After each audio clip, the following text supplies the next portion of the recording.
Bonjour mesdames et messieurs, bienvenue dans ce Flash Info que nous commençons hors de nos frontières. En France, le traditionnel défilé du 14 juillet pour la fête nationale se tient sur les Champs-Élysées à Paris ce dimanche. Le thème du défilé le défilé aura donc pour thème « Agir ensemble ». Plus de 4000 militaires défilent ce dimanche sur les Champs-Élysées pour une cérémonie placée cette année sous le signe de la coopération européenne. Pour célébrer cette coopération, ont été invités à la parade militaire puis à un déjeuner à l'Élysée une dizaine de dirigeants européens dont la chancelière allemande Angela Merkel et le président de la Commission européenne Jean-Claude Juncker. À Bangui, le secrétaire général du parti de François Bozizé, le Kwanakwa, annonce le retour de l'ancien président à Bangui dans les semaines à venir. Une annonce faite alors qu'il ne reste que 6 mois à l'ancien chef d'État pour rentrer au pays s'il souhaite pouvoir être candidat à la présidentielle dont le premier tour est prévu le 27 décembre 2020. Mais le retour de l'ancien président s'annonce ardu. Dépossédé de son passeport centrafricain et sous sanction des Nations Unies, François Bozizé n'est actuellement aujourd'hui pas réellement en mesure de rentrer sur le territoire centrafricain. Ici en Côte d'Ivoire, l'Ordre des comptables publics et des collecteurs d'impôts de la Direction générale des impôts ont échangé hier sur le thème « Optimisation du recouvrement de l'impôt et sécurisation juridique du comptable ». Nos reporters Nadia Idja et Jean-Luc Bangbo étaient sur place. Leur témoignage. 2513,4 milliards de francs CFA.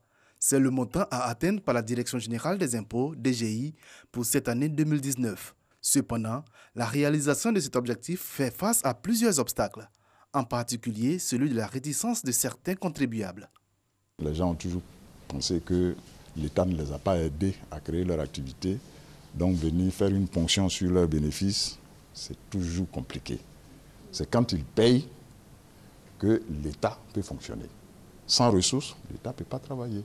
La rencontre d'échange initiée par l'Ordre des comptables et collecteurs d'impôts de la DGI, en abrégé OCOP-DGI, est le lieu de plancher sur l'optimisation du recouvrement de l'impôt et la sécurisation juridique du comptable. Le thème qui a été choisi revêt un intérêt particulier en ce sens qu'il s'inscrit dans l'actualité.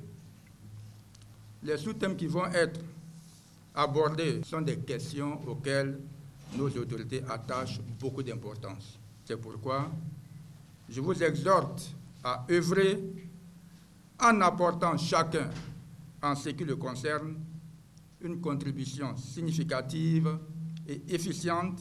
L'OCOP-DGI est une association nouvellement créée pour défendre et renforcer les capacités de ses membres. L'investiture officielle du bureau s'est faite au cours de cette cérémonie. Du côté de l'Office national de la protection civile, le parc automobile se renforce. L'Union européenne vient de faire don de 10 pick-up à l'Office dans le cadre du projet de modernisation et d'extension de la protection civile en Côte d'Ivoire. L'objectif, c'est bien sûr d'améliorer les conditions de travail des pompiers civils. Les précisions d'Astou Touré tout à l'heure dans le 13h. À Bingerville, l'on a prié pour la paix, pour la cohésion sociale dans le pays. On a surtout prié pour conjurer le mauvais sort après le drame survenu il y a quelques jours à Bata, un village de la commune. Souvenez-vous, 7 personnes avaient trouvé la mort après qu'elles ont consommé une boisson locale. L'initiative des autorités municipales vise à promouvoir le vivre ensemble. C'est ce que nous disent Théodore Zouzou et Franck Quadion.